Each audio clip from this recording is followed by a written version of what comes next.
My name is Alan Maxwell and we're here in the Guinness Storehouse in Dublin. My role here in the storehouse is a beer specialist, which means I'm all over the beer. I'm here today to tell you that Guinness is vegan friendly. And you can take it from me, I've been working here for over 10 years. I know what I'm talking about. And I'm here today to show you around this wonderful building. Come on.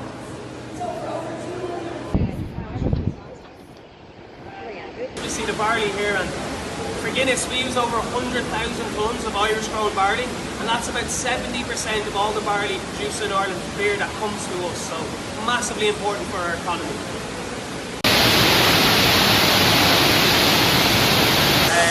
They grow us this really tall vine-like plant, like a little sapling at the start of the summer, over 20 feet tall by the end. And it's those little cones that we use, you can kind of see them. And they give us aromas, flavour and bitterness in our beer. So when we drink the Guinness later on, and you get this lovely bittering sensation in the back of your throat, that's coming from these guys, that's what we know. It's just a real example of companies that have lots of money at the end of the year. It's such a quarter to build on, lots of really expensive. It's our yeast. So yeast, as I said, it's an interesting one. It is a living organism, part of the fungus family. But that also means it knows what it wants to do.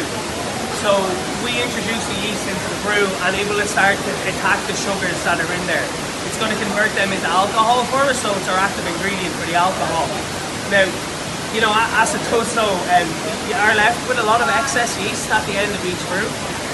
And so we know, like, since the 19th century, we've actually been kind of using yeast from brew to brew to brew to kind of get that continuation, because as your yeast converts to produce what we call our esters, which are a flavour compounds that are going to come up in the beer, and each yeast would have its own kind of specific compounds. So the Guinness yeast gets us our lovely pint. So we use just the Guinness yeast.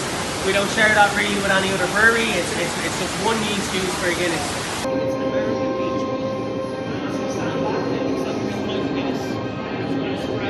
So in relation to Guinness and its vegan friendliness, if we look at the brewing process, we went through ingredients, milling, mashing, separation, boiling, cooling, fermentation, maturation, and it wasn't until here, number 9, clarification.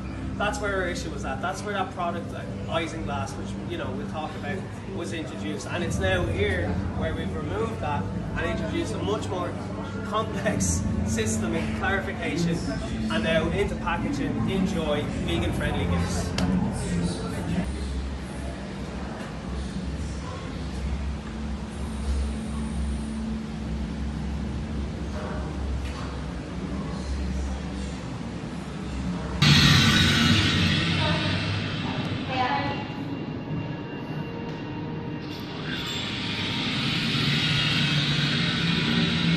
We were talking earlier about our sense of smell being the most important part. This is what we've done in here. We've got 4 different aroma pods, and each of them focus on one of the key attributes that you find in their Guinness.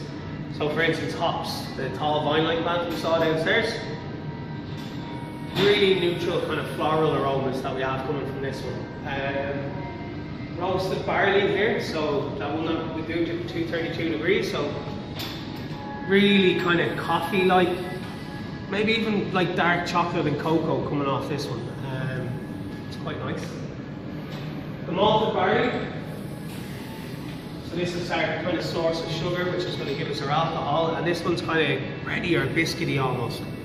Malted barley is used a lot in the confectionery industry as well. You know, like Lucozade as well? Malted barley's in it. And this is probably everybody's favourite. So remember when we were talking about the yeast and the esters? So these are the esters that are produced during fermentation from a Guinness, and this is very sweet caramel-like.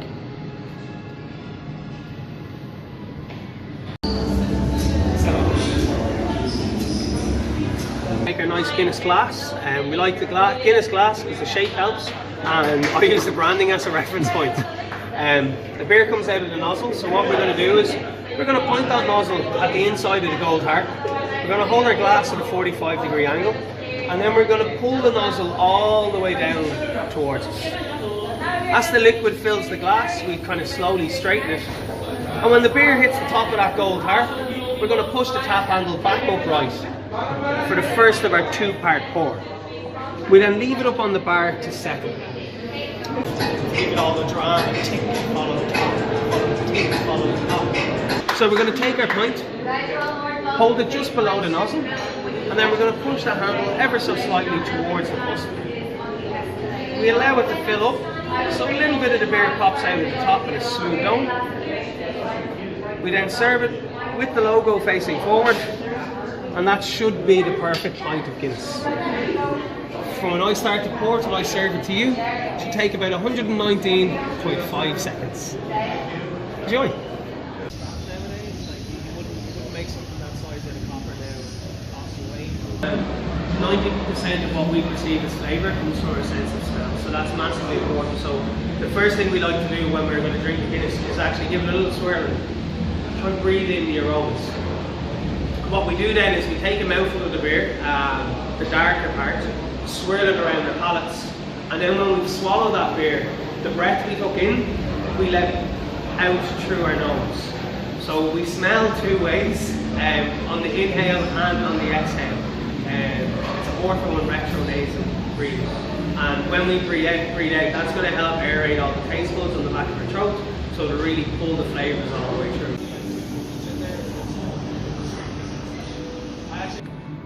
Sponsor.